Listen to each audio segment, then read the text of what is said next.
أهلا بكم متابعي قناة باجا سبور. إذا منذ قليل انتهت مباراة فريق شبيبة القبائل بانتصار أجياسكا على شلف بميدان هذا الأخير الشهيد محمد مو زراك. الشبيبة كانت منهزمة 1-0، عادت في النتيجة وأضاف لحلو أخريب هدف الثاني، هدف الانتصار لجياسكا.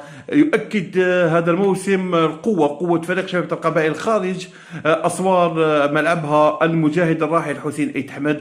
انتصار ثمين جدا، انتصار ربما نقولها بكل صراحة لولا فريق شبيبة القبائل يعني استغل فرصة الاستقبال في أرضية ميدانها وتحقيق الانتصارات، كانت ممكن جدا أن يكون في مرتبة أحسن مما هو عليها هذا الموسم. إذا جياسكا يحقق الانتصار مثل ما حققها ضد الباك بارادو، وكذلك فريق شباب بلوزداد واتحاد العاصمة يفعلها اليوم أمام أولمبي شلف. تعادل، فرض التعادل الوحيد للفريق القادر الذي استطاع أن يفرض التعادل على المولودية في أرضية ميدان البطل هذا الموسم.